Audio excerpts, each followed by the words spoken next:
Sending the tweet and clicking the button. Happy Friday, everybody. Welcome back to another episode of Maker That Money right here, recording live every Friday on the YouTubes. With me, as always, my trusty sidekick. Now, you didn't actually agree to be my sidekick, so I could technically be your sidekick too. Oh, but I guess that could work. Yeah, we're I was just roped into this. Yeah. He's like, oh man, he's been just ever since we started, 26 episodes ago, he's been just trying to figure out a way out. But with me, as always, it's Andrew Mayhall of 3D Gloop, King of the Empire is Sticky. Hello, happy Friday to you, Andrew. How are you doing? I'm doing great. Hopefully everyone with us here is doing great too. I'm feeling a lot better than last week. That is good. That is a win. I was just about to ask you, like, we got to talk about wins for the week because we sometimes forget. Yes. It's always good to talk in business. So we got to do the boilerplate though. So this is Maker That Money, the show where we, two small business entrepreneurs, got our start in the maker sphere, in the maker background, and we decided we were going to make a run at making a livelihood out of it, right? So like we coined last week, it's talking about turning your hobby into your jobby. I love that. I don't know. It's probably cheesy, but the dad in me loves that. So it's so cheesy, but it's so true. yeah. Well, it's fun. It's fun too. So it's like, like I said, if what you're doing is fun, you'll never work a day in your life. Something like that. I keep botching these sayings, but greetings to everybody that's joining us in the chat. It's so good to see you. I guess hope you had some good wins and a good week as well. So even if your win, like Andrew was saying, is just your health, feeling healthier than last week, you are recovering from some bronchitis, as I understand it was terrible. What a trooper to join us. He did it. He told me after the fact he had a fever and all this stuff. So the man is committed. Oh, yeah. The man is committed. Yeah. But I'm glad you're feeling better. Bronchitis is nothing to laugh about too. Still got a cough, so hopefully that's not too terrible today. You sound fine. All right, whatever the drugs you're on sound like they're working so far. So knock wood on that. Hey, listen, today we're gonna talk about technical debt, and I'll own this.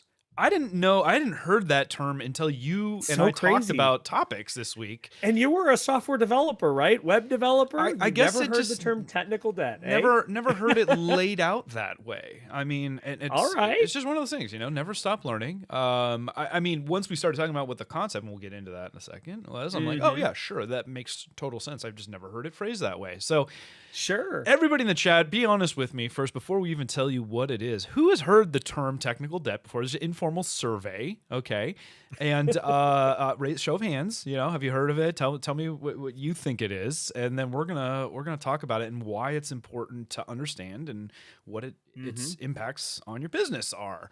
And when I say everybody in the chat, for anybody listening back to the podcast after the fact, we record again every 9 a.m. Pacific on Fridays. Friday morning is when Andrew and I love, we feel like we're at our best. Actually, it's just what works with our schedules the best too. But yeah, we record. So feel free to join us for that. We're on YouTube and we use the chat interface. Also, if you're feeling brave and you want to join us, there is a call-in line. We haven't had any takers on that lately, sadly. But you never know. We're always up for it. We really want this to be a conversation, guys. And so even if it's questions, comments, your feels, you think we're full of crap, whatever it is, call us up and we'll even take a heckler. We're that desperate at this point, right, Andrew? Oh, there we go. We're not desperate. Let's do it. All right. So technical debt. Okay. Chris in the chat guesses it's debt you should technically pay, but don't really want to. Oh, it's a solid. Well, it's a solid guess. Actually, that's a solid. Yeah. I mean, kind of, right? I mean, is there really any debt that anybody wants to pay? Nah, not really. Let's see. Incendium87 says, assuming I'm right about what you're talking about, I think we covered it in engineering econ class. Maybe is that okay?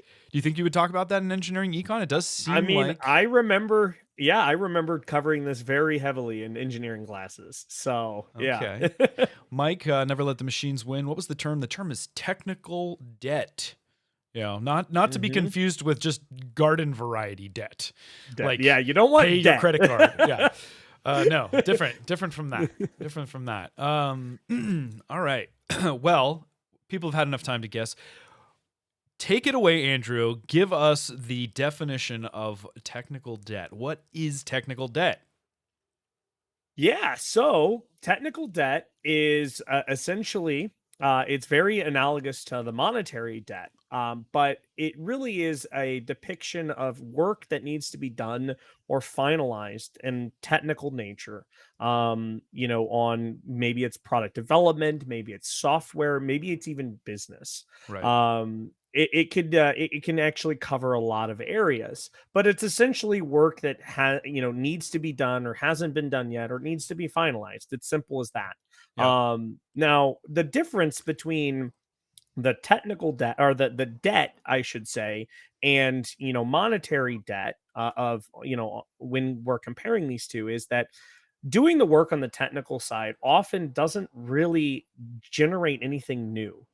It's not something that provides a value to you by repaying that debt. It's kind of a weird sort of idea, if you will. But let's think of it like this: Okay. if you think back to our episode on MVP, what Right. is the minimum viable product that you can develop to get out the door to test your idea? A lot of times you're going to be quick and dirty. You're going to do some dirty hacks. You're going to make some, shortcuts, whatever you can do to basically reduce the amount of effort you're putting in up front to test your idea. Okay. What you've done is you've created an MVP, which is amazing for business, Mm. but you've also created a load of technical debt, because what you've done is you've sidestepped a lot of, maybe some principal design choices, or, like documenting your code if you're a software developer, making for sure that you've rigorously tested, the product that you're basically pushing live, that it works in every scenario.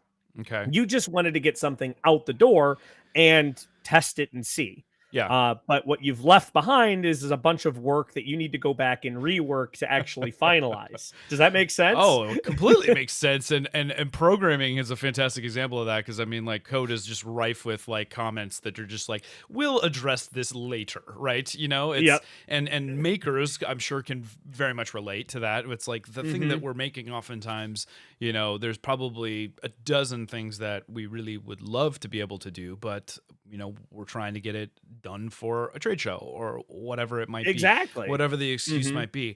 And so that is such a hard balance to strike, right? Because like you said, Hmm. minimum viable product, like we're talking about, like, how do we get it out there, get data, understand if it's even worth doing and all that stuff. And so you're borrowing against, that future time, and knowing that you're going to have to button this up later. Um Hmm. uh that's a tricky fish, obviously, to decide on, like, Hmm. well, okay, what is there's obviously the decision making process when you get started, like Hmm. what is our minimum viable product, and then everything that's goes to maximum viable product, what is it, what we call it? Ideal Hmm. product Sure. is Yeah. the delta Yeah. between that and minimum viable product would be your technical debt. Is that a Sort of.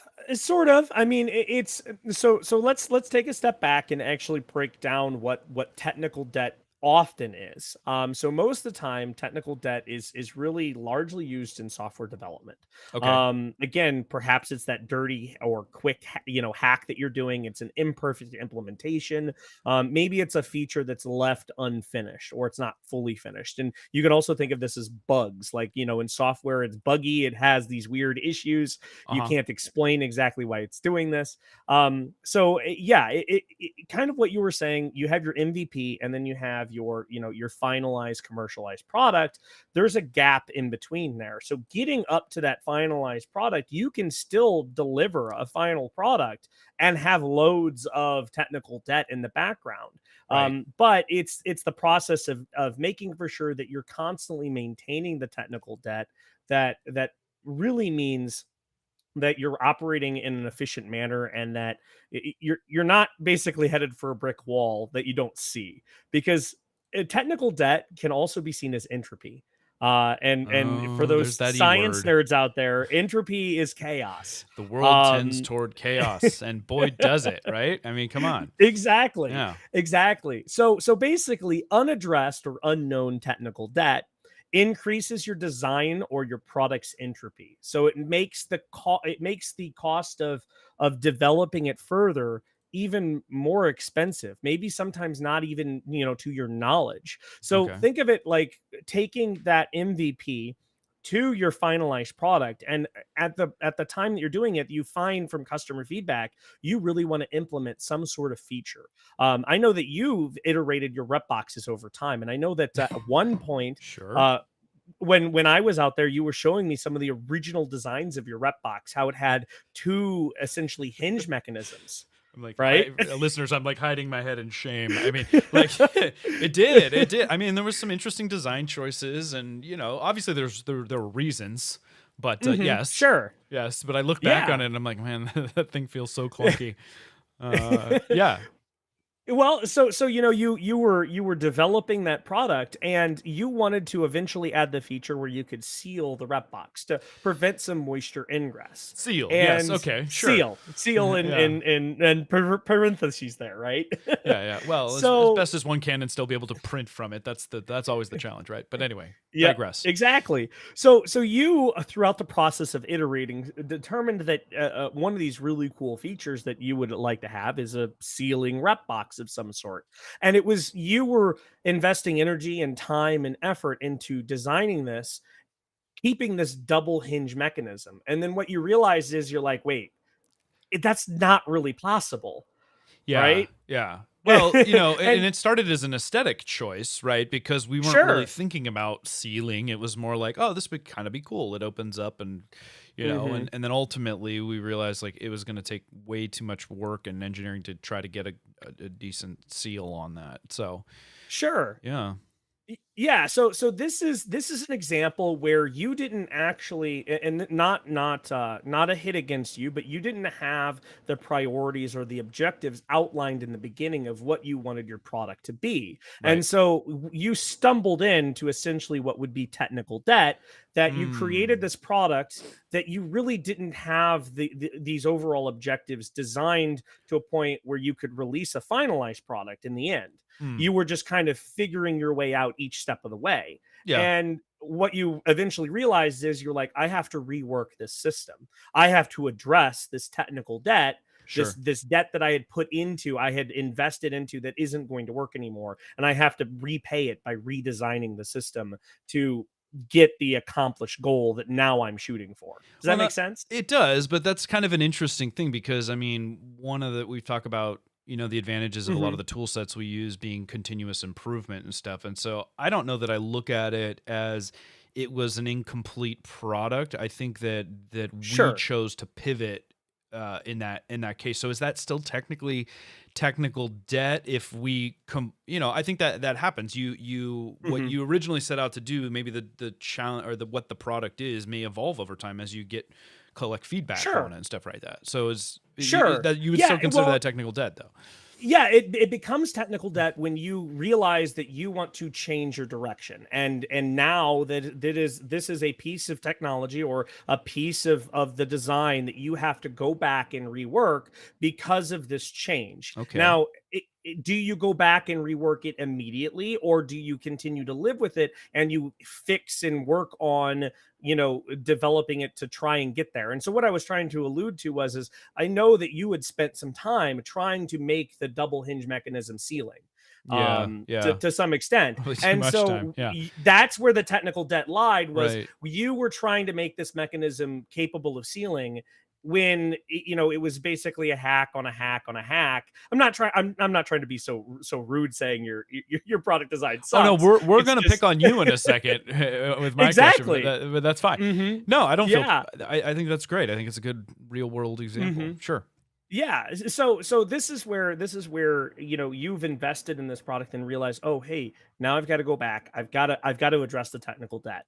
And addressing the technical debt, it didn't really give you a whole lot of anything new. It allowed you to implement the new feature, but Right. it was a feature you were already trying to implement. So redoing all of that work was effort put into finalizing your product, but a large part of it in the past of you trying to make that product ceiling, you learned something from it, but it didn't give you the end product that you wanted directly. It still Right. required rework. Does that Right. make sense? Yeah, it does. And listener, just as a side note, Andrew is referring to ceiling, SEALING, not CEILING. The ceiling rep box is a whole different thing that we'll be releasing at another time. Oh boy. Yeah, yeah. So that'll be fun. You know, I love putting stuff on walls and surfaces that they don't And belong. ceilings. And ceilings, right? Why not? We put our printers up there. We need a rep box up there to go with it. Okay, so let's flip the script a little bit here. Let's talk Yeah. about an example in 3D Gloop where Mhm. you have taken on some technical debt. Yes, absolutely. As I was mentioning, technical debt can exist in a lot of different things, whether it's the software development side of thing, maybe it's documentation, marketing, publications, Mm-hmm. could be business operations. For us, formulas. There have been numerous times where we had tried to make a specific formula work, and we keep iterating and we keep trying to design this formula, ultimately realizing that we had the chemistry wrong to begin with, Ah, or it wasn't going to do what we wanted it to do. And we just kept building and building and building, wasting essentially a lot of time around a dirty hack that I had implemented 2.5 years ago in our design process. okay, That's one mechanism. Another mechanism I've talked about this numerous of times before, okay, is our caps. So our caps in our product, we had a fundamental flaw. okay, It failed to seal accurately a lot of times, and that would result in gloop going bad over time. okay, Air would get in, solvents would get out, the gloop would cure, unhappy customers. We had poured a ton of energy into trying to make the metal closures that we were getting to work. okay, It wasn't ever going to work. So we knew that, okay, we had to design a new cap essentially from the ground up. So we went out and we started engineering this new cap. We started adding in all of the features that we thought we would need. We started designing towards the specific thing.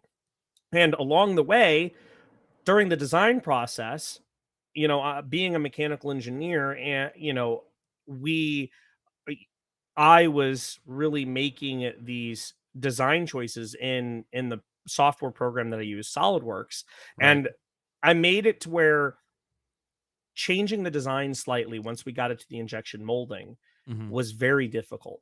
And Okay, I wasn't actually thinking for a design for manufacturing, sort of process. I was just thinking, okay, hey, this is exactly what we were going to need. And there were some major issues where when we went to our molding partner, they said, hey, we can make this, but if you had a draft angle such as 3 degrees instead of 1.5 degrees, uh-huh, it would make the system so much easier. It's yeah, like, oh, okay, well, it's parametric. I'll just go in and I'll change that. But what I easy didn't peasy, realize yeah, was is all of my little dirty hacks to get the specific design and features that I wanted. It wasn't that easy. So never y- is, it never yeah. is, So yeah, what it ended up happening is that we had to invest another month or two of design work to redesign a cap that we already had designed, yeah, but redesign it in a way that it made it easier for us to update the design in the future sure, should we need to. yeah, yeah, And then to layer on top of this, to add insult to that initial injury, when we started making this, we had spec'd it out for a specific type of polypropylene homopolymer mixed with glass fiber reinforcement. okay, Our injection molding partner said we weren't able to source that in a proper time, so we had to switch out the polymers. And so in doing so, we had to change the mold design slightly to account for this, knowing good well that once we ran out of this current cap, we were going to have to go back and have rework done to the mold. And knowing that this was technical debt, we actually let it slip a little too long. yeah, Now we have to go back and address this technical debt before we can actually reorder all of our caps. right, So, wow, it's these little silly choices that we've made along the way to try and get something out the door quickly, knowing that we would need to come back and readdress them, or potentially not even knowing that we'd come back and readdress them, that then come back to bite us in the end.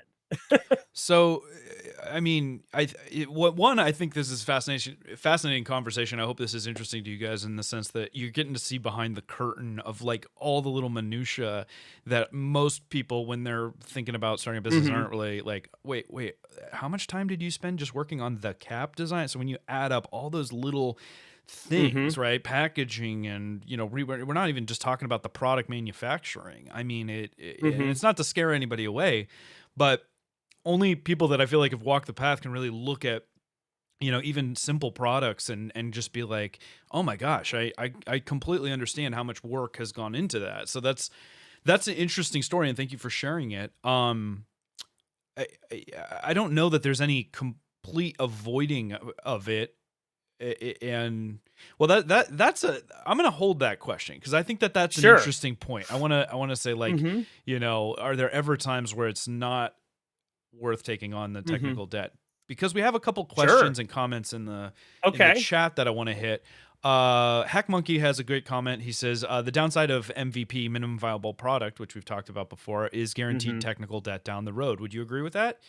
Absolutely. Anytime, that's the whole point. Anytime. And that's not a bad thing. So technical debt is not a bad thing, the same way that having a loan on your house, like there is debt that is understandable, reasonable risk, right? It's finding that balance of like how much is too much and all that stuff.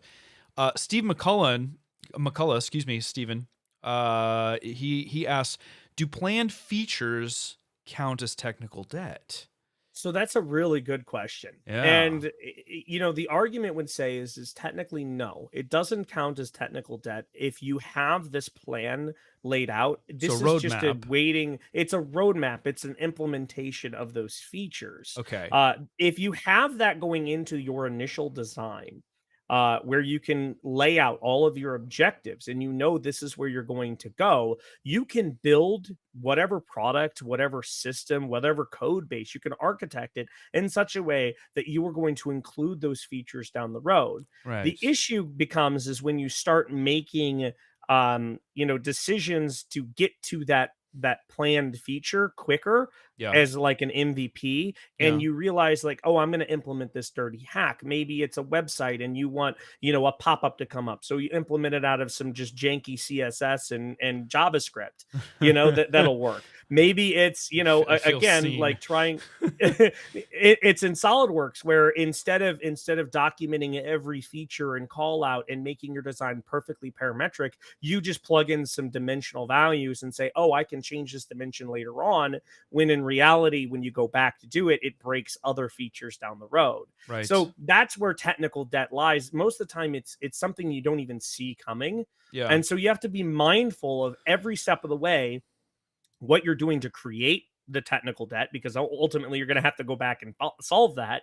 And two, what your goal is for your product. Are you trying to get again to another MVP and release that? Like with Gloop, we operate on an MVP basis everywhere.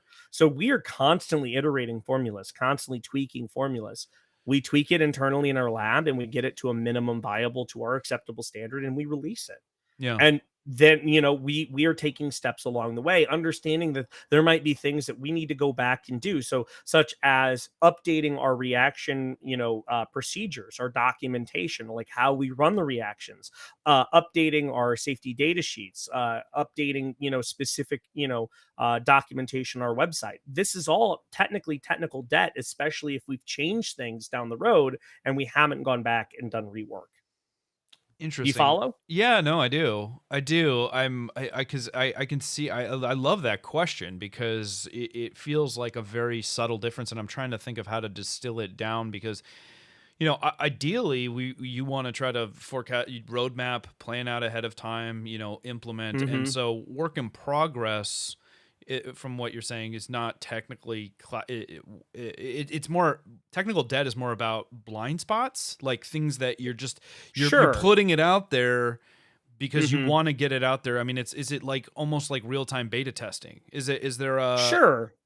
And so if you were to put out a product and say maybe you're not going to call it a beta, but you know Mm-hmm. that Mm-hmm. there's blind spots in there, um Mm-hmm. that's I think that's different than just not getting to Yes. the feature implementation just yet. Like we'll do that in Yep. V2, right? Exactly. Hmm. Mm-hmm. That Yeah. seems pretty Yeah. subtle. I mean, I could see an Yeah. argument for either way there, but Mm-hmm. yeah. But Yeah. that great question. Absolutely.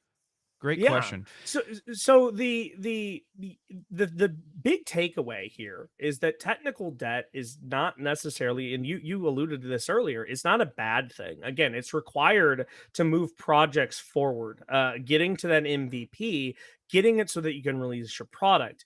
Where technical debt rears its ugly head is when you don't understand what you're creating for yourself later on down the road. So you are just making decisions kind of blindly or Sure. just rushing through to get a product out the door, and then you're realizing, oh, now I've got to go back and I've got to refactor this code base. I've got to Mhm. refactor this design, Mhm. whatever it might be, and then that results in significant changes for actually, like, maybe it's designed for manufacturing, like what we had to do with our caps. Maybe it's perhaps again like adding another feature for what you wanted to do with your rep boxes. Your initial Right. design choices were not conducive to that new feature. So you had to go Right. back and rework a bunch of this and pay this technical debt in order to get Yeah. to a point where you move forward. All right. So let me ask you this. Is there ever a time where you would not want to do when you would choose to like, how do you strike that balance between MVP and technical debt? Like because I guarantee you there's plenty of people out there that are like, no, this is not ready to Mhm. release. We do not operate that way. And I think there's almost Sure. a company culture component to that, right? Where The you have to decide what you're Mhm. putting out there and what your tolerance is for allowing for technical debt, you know? Yeah, absolutely. And so that's a really interesting piece because it really comes down to the organization or the person kind of in charge. But let's look at it like this.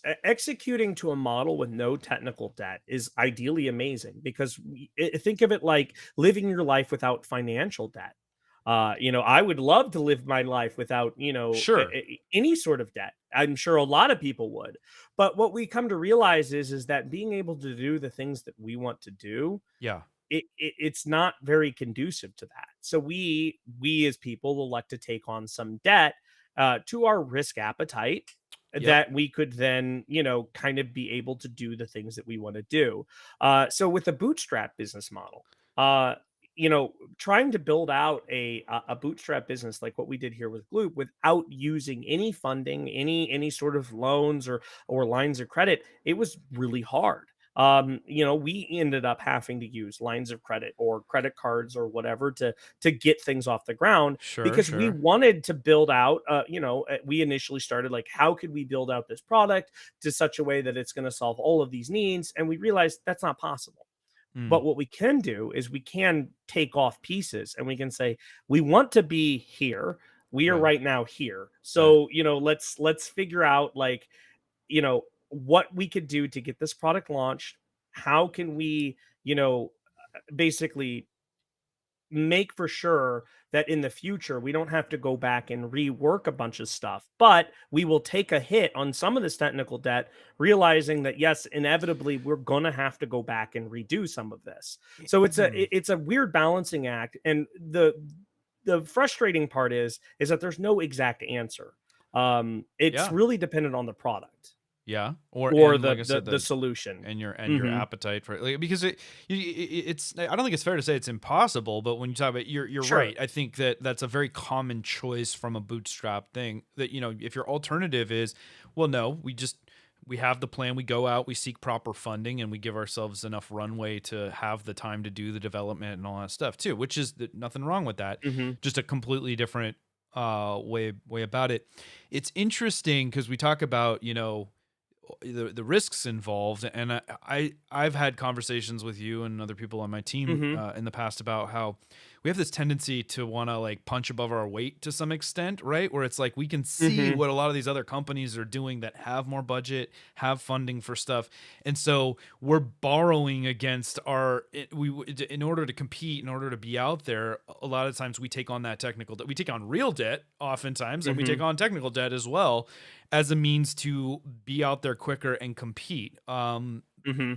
But you know, Yeah. the flip side of that is like you can pay a heavy price if you get it wrong, right? Like when if you have too Sure. many blind spots and too much technical debt, it can ultimately, and without that hindsight, you don't know. Mm-hmm. Like you don't know what you're ultimately going to pay for this Mm-hmm. until you get it out there. Your caps is a great Well, example, right? I and mean, you actually also hit on another thing where not having any technical debt is also a hindrance. So let's extrapolate this a little bit there we further. go. So basically what I was saying is as a bootstrap startup or even a small company, Hmm. launching a product without any sort of debt or any sort of, like let's just in this sense talk about it, financial debt Sure. to build out a fully featured product. Like, let's say I wanted to go and I wanted to compete with Tesla. I'm going to build an electric car from the ground up, Okay. right? You picked And a and you so picked a big one there. I'm gonna Okay. yeah, this is a big fish, right? Sure. How do you realistically think that I will be able to deliver a car to a polish and a No. professionalism that Tesla is able to do, No, because Tesla's being, not even able to do it to a lot of well, extents, right? Yeah. well, I chose Tesla specifically because they actually have a ton of technical debt that they're always working on fixing.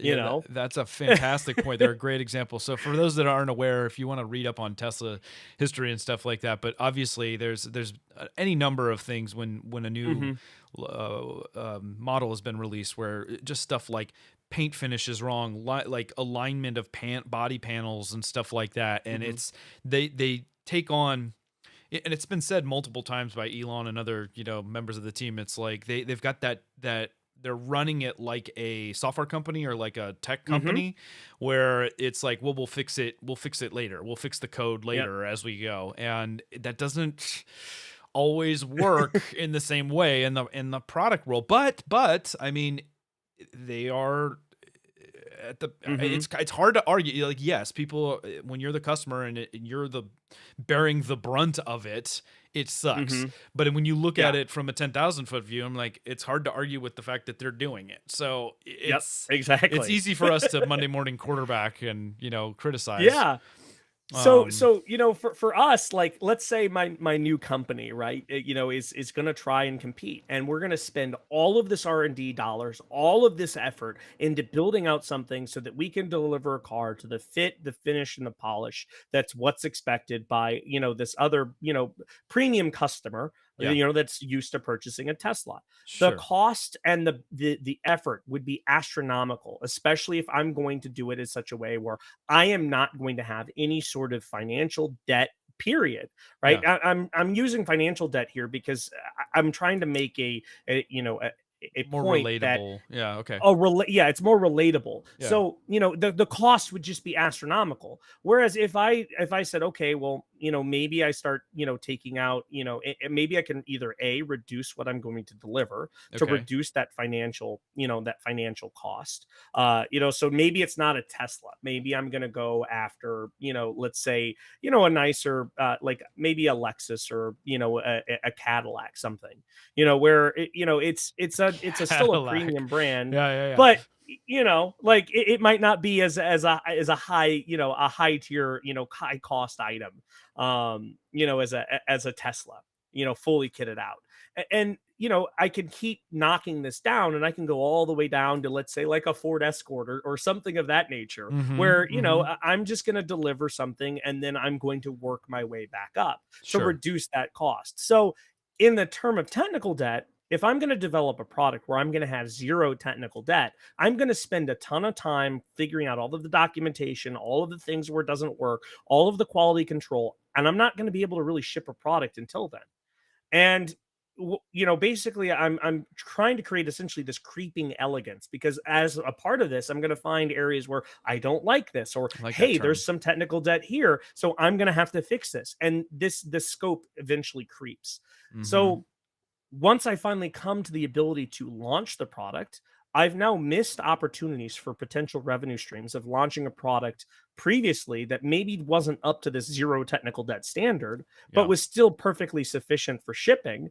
I've short cycled the iterative process. So I wasn't able to iterate on customer feedback or, Hmm. just, seeing what the market or the product did out in Right. the real world. Right. And what's funny is that monolithic products are going to dissolve more quickly to chaos and entropy because there was no feedback that was implemented. So when you Yeah. realize, like, oh, wait a second, I got this wrong, I've now got to go back and fix it. Usually now you're on this Yeah. artificial time crunch, or maybe it's a real time crunch because it took you a year to get a product ready to ship, and now you're out of money. Well, And so see, now you've got to iterate yeah, it. and I love that because that the one could make the argument that it's like it's almost not technically debt when it's utilized that way because you're Hmm. basically doing real time market research, which has intrinsic value to Sure. it, right? Hmm. So I agree. Like I like minimum viable product, and I think that we see trend toward that with a lot of product. That like Hmm. let's get it out there because when you're designing stuff within your own echo chamber, you make terrible assumptions about the way that it's going to be perceived or received or any of that stuff. So Hmm. the real value of MVP and taking on some technical debt is allowing you to dip your toe in and to get that feedback. The Hmm. downside is, and it depends on what the product is that you're using your customers now as a guinea pig for kind of beta testing, but you're not Yep. calling it a beta. You're not revealing exactly how unfinished it is. But again, there's a big difference between the product missing Hmm. actual features that you're saying that it's going to have and you just Hmm. not having like a parametric model available for download or a 3D spin, some of those Sure. things, because a lot of the technical debt that I feel like we take Hmm. on is more related to just kind of the customer feel good support Sure. pieces, better build What you're seeing in a guides. polished company, right? So someone Yeah. who has the effort or the ability to do those things kind of day Right. 1 or day 10 after launch. Right. Like think like Apple. They have all of this amazing whiz bang marketing stuff, 3D renderings of their iPhone for their product, uses is all of this really cool stuff. Right. And Right. Right. it's like, Right. oh wait, hey, we would love to have that. But the cost of a company actually developing that day 1, it doesn't make a whole lot of sense. Whereas, like, oh, hey, can I develop something? Can I take some nice pictures and, Yeah. like a video of someone using the product? Is that good enough? Realizing, like, okay, in order to compete with Apple, maybe I need to up my marketing game a bit, but, you know, I- will have to do that as a stepwise process. I'll have to go back and kind of redo that. Yeah. And Yeah. where this gets fuzzy is like, how do you portray the messaging? So if you're not careful with how you're planning to market your product, potentially, then you have to go back and say, oh, wait, here's some technical debt that we have to solve. And I bring this up because this is exactly what we did with Gloop. We said Gloop was, oh, this multi-purpose adhesive. You could use it as your build platform adhesive. You can use it for gluing your parts together. You could Yeah. use it to, kind of smooth out those layer lines, Right. right? It was a Yeah. terrible move on our part because now we have to go back and we have to change the way in which we were messaging. And we have all of these other people who Mm-hmm. experienced Gloop back in the day as being marketed as such. And we have to try and convince them, no, it's not that great anymore for those things because we've changed the formulas. And Yeah. so now we have to service this technical debt. And this technical debt is actually costing us in customer satisfaction and sales and in everything. Well, and that's what I was going to drive home, that a lot of time the cost of the technical debt. So when I'm thinking about the things that we've taken on is at the expense of the brand, right? In that the Hmm. perceived value. So there's a couple interesting points which you commented on. Sometimes the technical debt isn't going to matter because there's always a gamut. Like your customer base is not a monolith any more than Hmm. anything else in your business, and so expectation of what the product should be and what level of service and detail on build guides and stuff like that, it just runs the gamut, right? Hmm. And so a lot of the technical debt that we've taken on is stuff where uh if we had messaged it better or if we had done it in a way. So I'm gonna focus on the build guide because it's one of these Sure. things that is just it's difficult and time intensive because we do a lot of continuous improvement, and it's very time consuming to go back and film another video, and then people that don't like videos are like, but then I want a PDF of it, and then somebody else wants to just be able to do the 3D animation. So there's a lot of little like support structures for just the product support. There's a ton of people that just are way better at like intuiting things or building, or willing to suffer through, like, I'll put it together and then miss it and then put it back together and big deal, whatever, no big deal. And then there's the people that are like, if I do not have my little fancy booklet that I can read through, like, shame on you, right? For not doing that. And it sucks getting that feedback, because like the truth is that that's still such a small percentage of that. And you can't really go to that customer and say, yeah, sorry, that's something that we kind of shortcutted because most people aren't whiny like you and can figure out how to build this thing. You know what I mean? Yeah, that doesn't work too well, does it? No, it doesn't. It absolutely doesn't. So it's like, we're trying to take some 80-20 rule into effect. And it's like, we're going to focus our effort. We have minimum resources. And so we try to meet as many of those core people we can. But over time, if you don't address those things, those noisy people on the fringes of the bell curve,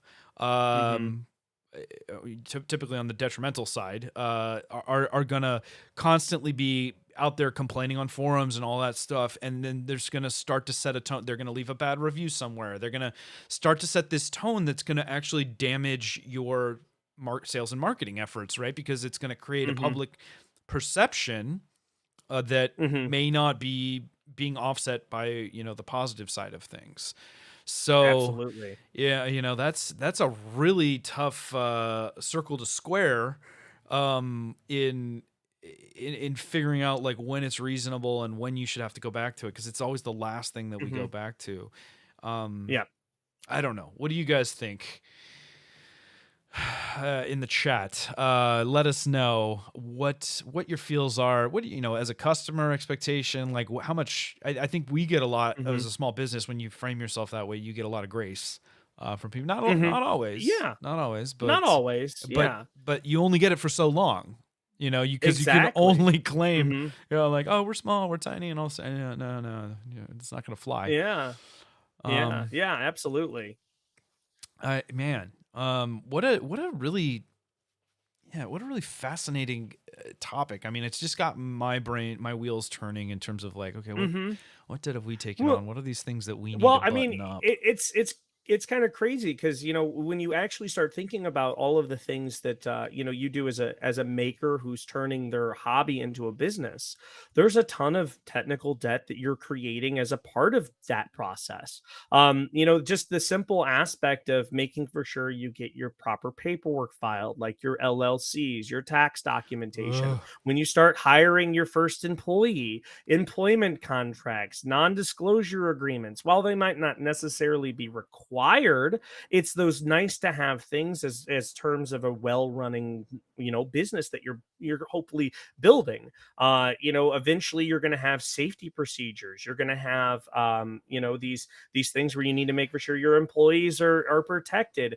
All of this stuff is it can be classified essentially as technical debt if you're just making decisions not really knowing what you're doing, and you're like, oh, well, I'll just go and hire an employee. And then you do that until a point in time where you're like, well, I need to hire 4 more employees. And then you find out like, oh, hey, this employee left. And, it's like, how do I make for sure that, the information that we're developing doesn't leave with it to a competitor or whatever else. Yeah. And now you have to go back and you have to refactor all of the way that you've done this to this point.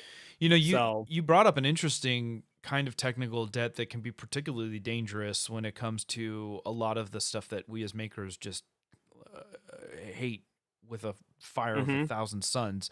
The admin work, I don't know, I'm not gonna speak for everybody because you have a sick fascination with this stuff unlike anybody else I've known. but for the most part, it's like filling out forms, registering stuff with government, all that. Like, I just want to make awesome product. And focus on that. But here's the thing: when you take on that when you punt that down the road and say like, oh, I'm gonna get the contract later or whatever, if that backfires on you, if you come and get sued, like that can be game over. That can be game over technical debt, right? And so that's not something that you want to hold on to. I don't know if you classify that in the same way. It's like, because ultimately that just sounds like procrastinating on what you really should be doing. Sure. No, that literally is you procrastinating on what you should be doing. But what I was trying to draw the line of it is you could say maybe it's legal debt, maybe it's operational debt. But the point is this sort of process exists everywhere, and we're naturally kind of accustomed to falling into these traps. And so we, as makers that are making this transition to business owners, or again, just even in our own professional lives, if we're not making that transition, Yep. how do we you know basically monitor ourselves and produce results that are beneficial to the outcome that we're trying to work towards, but that aren't creating loads of technical debt. We have to strike that perfect balance. Right. Sometimes it's appropriate to punt some of these things down the road, sometimes it's not. Yeah. um Yeah. so for those that were asking what the definition of technical debt, basically Those that were it's late to a class today. yeah, yeah.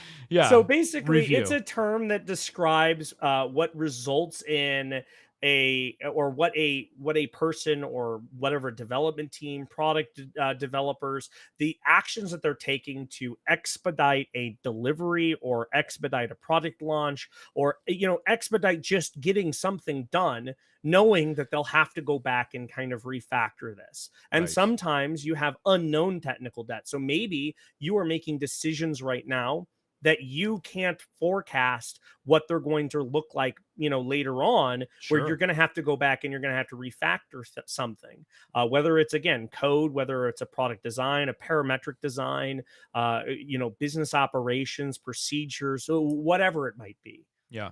So as a real world example from my business, for those asking, like one example of technical debt that we've taken on is we are now going back and, well, for a long time we didn't have a 3D rendering that was publicly available for people to have context when they're building, spin it around, explode the diagram, and all that stuff. We did that, but now that we have multiple versions and stuff of the box, we've realized that we've got some version control issues where the parts that are shared between them are not linked properly, that there's not parametric things, so that as we're changing the design, that it's propagating through in a way that's going to save us a lot more time than having to manually redraw a lot of these changes and stuff like Hmm. that. And a lot of times we choose to take that on because we don't know that this product is going to do well and that it's going to ultimately be worth spending the time up front for.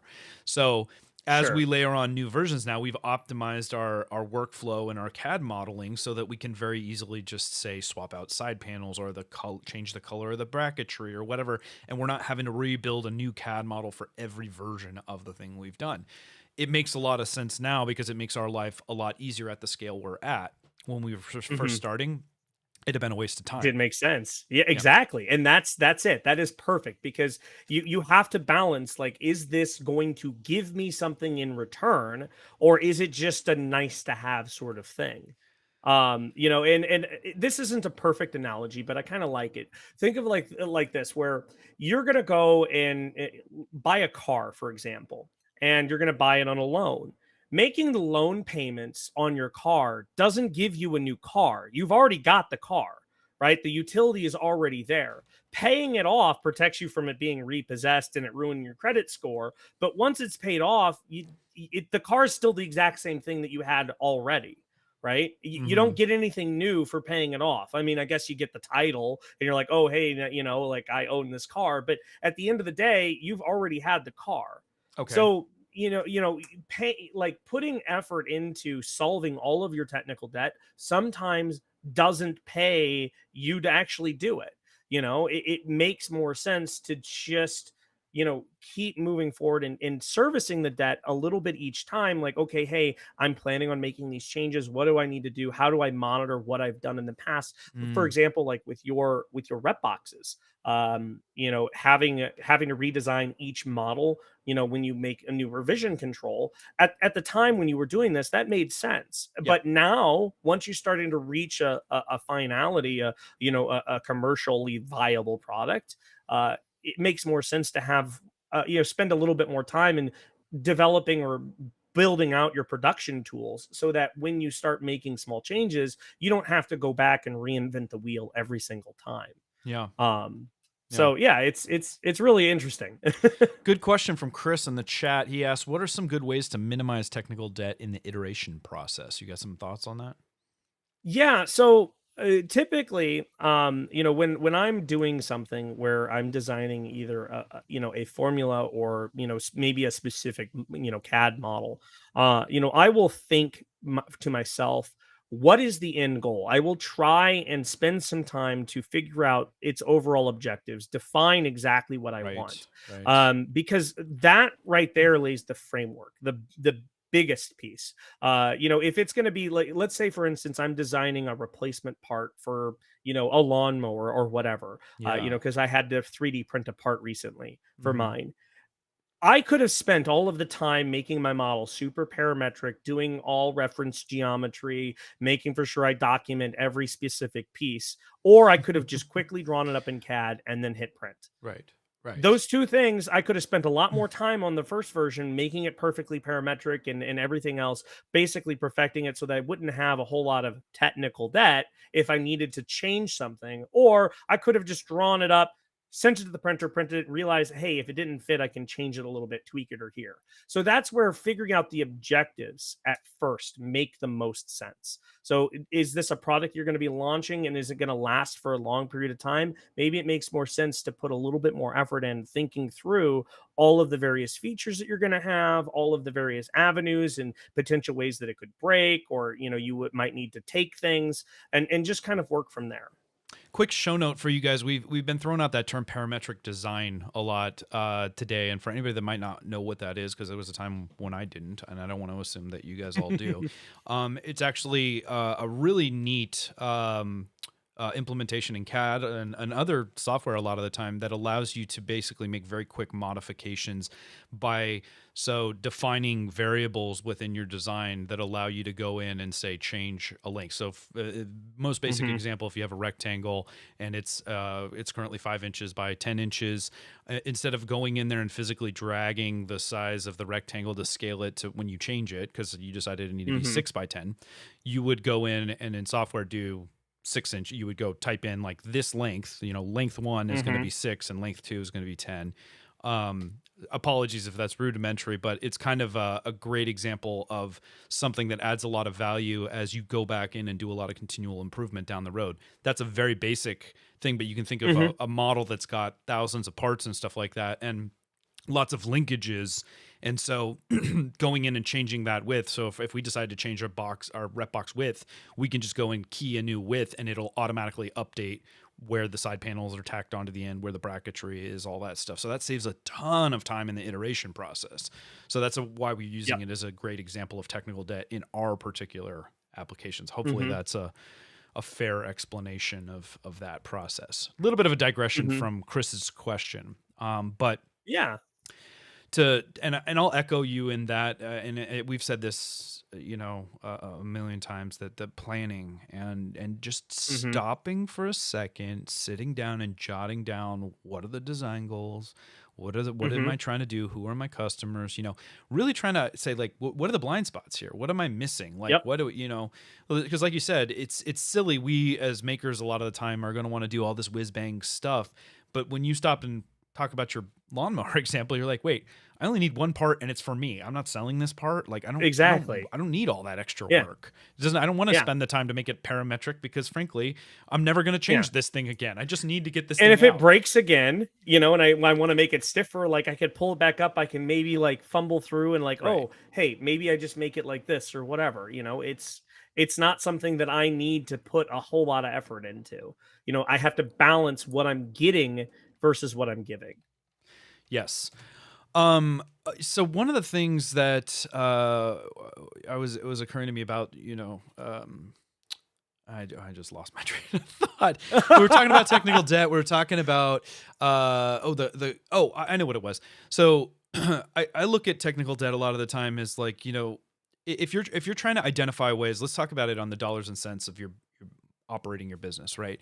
And so a lot of the times when we're trying to think about like, okay, how do we increase revenue? We're focused on driving more revenue into our business, right? And we look at, you'd mentioned technical debt being kind of a sunk cost in a lot of ways, or it's like something that it's like Mm-hmm. we're borrowing against. But Mm-hmm. I would argue that there are certainly cases where it's like a penny saved is a penny earned, that there is Sure. definitely a value, okay, that Mm-hmm. like we were saying, when we're paying off that technical debt can be as good or better. So say if it's hard to come up with a feasible example of this, Yeah. but say that fixing that technical debt thing that you're borrowing against is going to save you $1,000 in terms of, like, I Mm-hmm. don't know how you would assign that exact monetary value, but Sure. when you're looking at all the things that you need to do, are you better off trying to go find ways to earn $1,000 more or save $1,000 more, right? And so there's Exactly. Mm-hmm. opportunity in Mm-hmm. paying off technical debt in the long run, affecting your bottom line in that way. Absolutely. And so things that come directly to mind are like in production environments. So let's say, for instance, you do a lot of laser cutting. Pew Perhaps pew. again, you just throwing designs onto a sheet and then calling it good, and then cutting out that Full layout, send. Full that send. works. Yeah. But if you would actually take and go back and let's say you get 10 layouts, you can go back and you can say, well, wait, I can optimize this layout. I can save some material here. I can save some processing time by moving some things around or ordering which the parts are getting cut out. I'm going to save overall production time. This is where that technical debt that you created because you were just trying to get something done and launched Mm-hmm. makes sense in going back because it's a stacking process. It's building over time. So there are Yeah. absolutely times in which it makes more sense to invest in paying down that technical debt. It's That's just just one specific example. Yeah, no, that's good. It's just one of those things. Like I said, it feels like the technical debt is often borrowing against the value of the brand, is what it feels to me. Like, so it's customer Sure. perception a lot of time. It's polish. It's like, hey, right now we're just shipping in a plain old box, but ultimately, like, we want a nice printed box that's custom to our design and stuff like that. And then it just Hmm. changes the feel of the perception of the brand, the product, all of that stuff. And so in the short Hmm. term, we look for ways to just get the thing out there. But if we want to be taken seriously and taking it to mainstream, somebody that's, as we're selling, I think Pezla mentioned in the chat, in this space, there's a lot Hmm. of expectation that there's going to be tinkering involved and all that stuff. But if we want to grow beyond this space, which is critical Yep. to long-term success a lot of the time, you need to think about how you're going to mass market this and how you're going to appeal to a wider audience that doesn't know who you are, doesn't know a thing about 3D printing or the 3D printing community or the maker community or any of that stuff. Yep. Hmm. And so you need to make sure that that stuff's all buttoned up before you're, I would say, ready to go out there. Um, Hmm. because otherwise you're going to get your butt kicked in the Sure. commentary and stuff like that, Yeah. and I'm sorry, in the reviews and feedback and all that stuff. Um, Hmm. and I've seen it. We've played with like trying to get some rep box on Amazon and stuff like that. And while there's plenty of makers and stuff that are out there and would love to buy via Amazon, there's a lot more that are just seeing a photo of it, and they know they're Yep. into 3D printing, and it got sent to them as an ad, and they're like, "Oh, I need a storage box." But they're Hmm. they're not going to cut you any slack, man. Nope. So pay down that technical debt, right? Make sure your Yeah. build guide is, and it's so funny because a lot of that stuff, I call it self-inflicted wounds, right? Like, Hmm. and it makes a huge difference in terms of the overall perception of the brand. Sure. It only takes Sure. one or two, and usually it's a combination of a couple things. So if somebody opens a box and the panels aren't cleaned well and they're missing a screw, and and then that, and maybe there's one other thing, and then it's like, this is terrible, right? It doesn't even, Yep. sometimes Then people it's don't even give over. you Yep. that, right? And then it's game Yep. over, and then they're gonna want to go out and put you on blast and whatever. Hmm.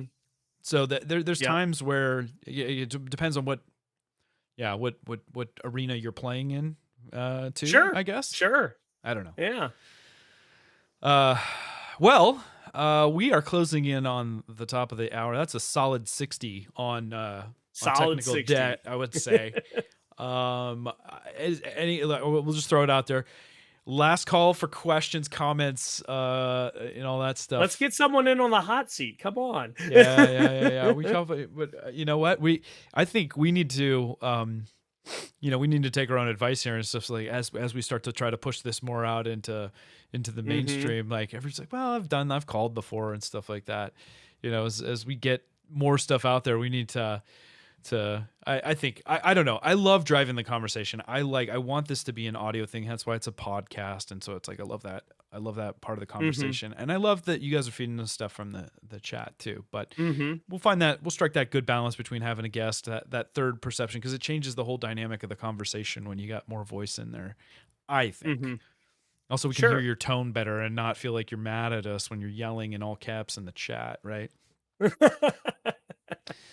There is a good comment. Prima Neutrina in the chat says, really reminds her of the stretch goals in Kickstarter campaigns, things that aren't a priority, but with the right resources, they'd be great Okay, to sure. have. Um, yeah, I think that's a fantastic example because Kickstarter is Hmm. inevitably designed around like, Hmm. hey, let's get this thing to market, and we need your Yep. help to do that, right? Hmm. So Yeah. stretch goals could be a great example. I think that goes back to what we were talking about. I think maybe before you jumped on, where there's a slight distinction between roadmap Yep. and that which is just kind of we're throwing it out there blindly, right? Hmm. So I can see that. I can see that. I don't know. What do you think? Hmm. Yeah, yeah, no, I absolutely. I mean, in terms of getting something out there, a minimum viable product, you're typically making decisions of knowing like this function does not hold well on every sort of scenario. So we're just going to go ahead and ship it as is, knowing that we'll have to go back and fix it. Again, Yeah. the term technical debt really comes from the software industry because it's so amorphous and it's easy to change and it's constantly evolving. Yeah. But it persists in every facet of business, whether it's product design or development, whether it's just business operations. There are technical debt around us everywhere. Mm. So Mm-hmm. Mm-hmm.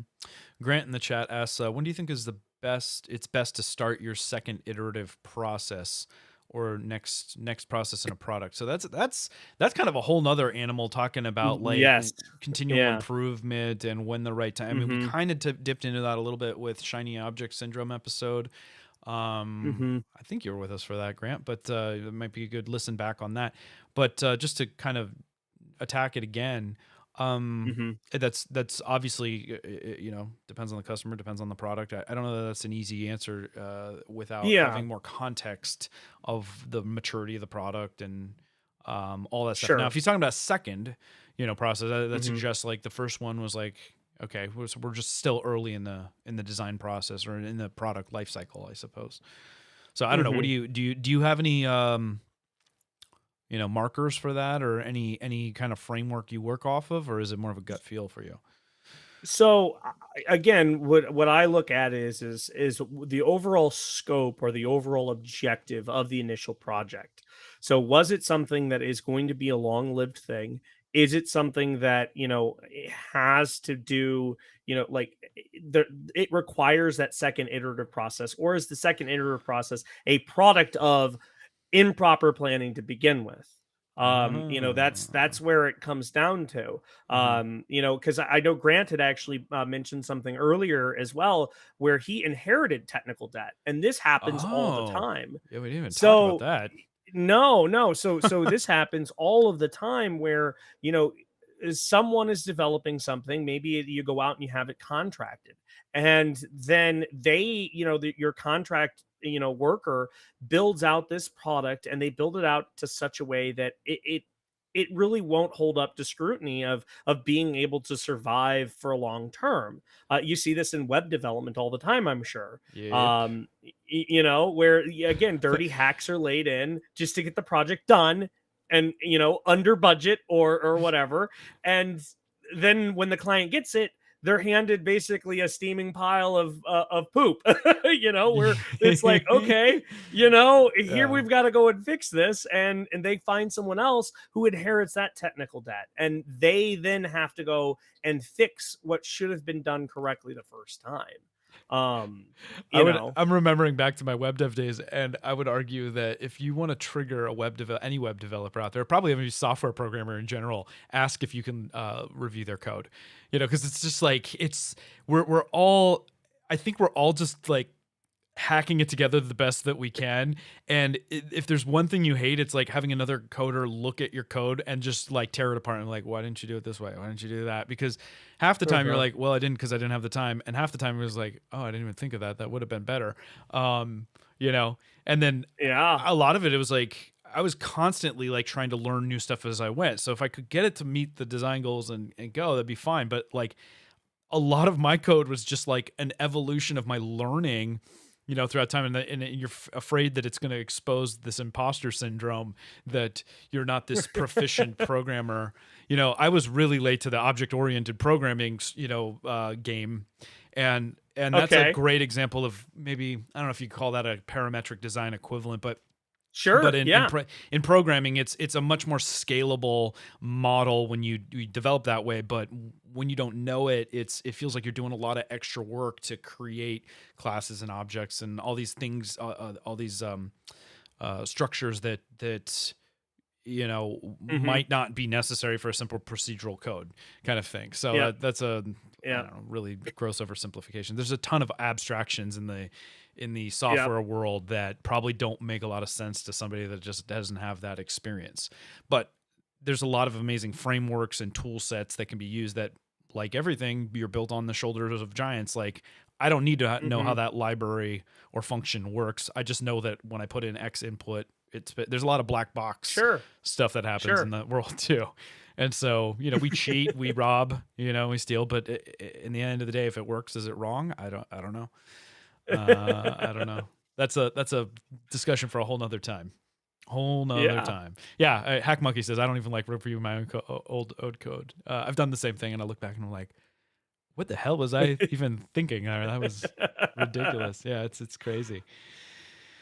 Oh, guys, listen, let's tidy it up right there. We had a great discussion on technical debt today. I learned something new. Hopefully you guys learned something new. If nothing, we love seeing your shining avatars in the chat and having you join us for this stuff. These conversations, Andrew, always energize me. I love starting the day with them because it just makes me feel just more gung-ho to get out there and attack some of the stuff that's there. I love the early morning convos and streaming and podcasting and all that stuff. So I highly recommend it if that's your cup of tea too. Get those neurons firing, right?